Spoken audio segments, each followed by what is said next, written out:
Affaire 49 soldats ivoiriens au Mali, voici ce que Bamako demande. Pour plus de détails après le générique. Avant de commencer, abonnez-vous à la chaîne et activez la cloche de notification car cela va vous permettre de ne plus manquer les prochaines vidéos. Let's go!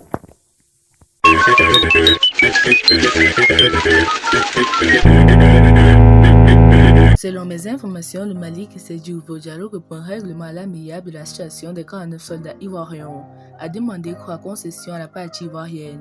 Primo, que le gouvernement ivoirien reconnaisse sa responsabilité qui a entraîné la situation malheureuse et exprime ses regrets à cet effet.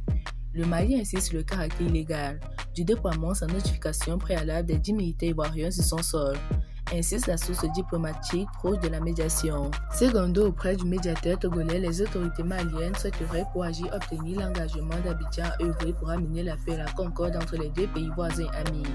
Tel sûr, le Mali voudrait enfin que le gouvernement ivoirien s'engage au respect de sa souveraineté et des règles de procédure établies dans le cadre du tout envoi des forces militaires en territoire malien. Par ceci, le Mali se veut suffisamment ouvert un règlement politique pacifique du problème, afin de garder de bonnes relations de solidarité, d'amitié et de fraternité avec son voisin dans le respect mutuel et de bon voisinage entre les deux peuples dont les liens sont séculaires. Bénin-France a fait des opposants béninois comptent sur le président Emmanuel Macron pour régler la succession de Patrice Talon. J'ai toujours écrit et dénoncé que la racine du mal africain est l'Africain lui-même. Les Africains de la francophonie se placent dans ce paternalisme nostalgique du XVIIe siècle, c'est-à-dire être entretenus dans un protectorat qui sert davantage des intérêts de la France que ceux des peuples assujettis ou colonisés. M. Emmanuel Macron va certainement exhiber la relation sauveur-victime, qui est extrêmement rassurante et valorisante pour calmer les opposants béninois. Ici, les opposants béninois donnent plein le pouvoir à Emmanuel Macron de choisir le futur remplaçant de Talon, mais ils oublient que celui qui vous octroie la liberté peut vous la reprendre à tout moment.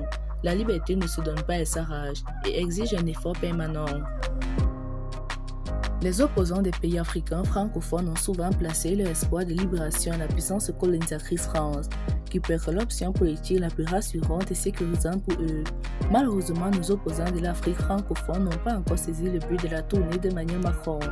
Emmanuel Macron est en Afrique francophone pour conquérir la poussée de la réussite de Poutine sur ses précarés. Il est en mission pour les intérêts de la France. Il mène un combat de suivi pour les futures générations françaises.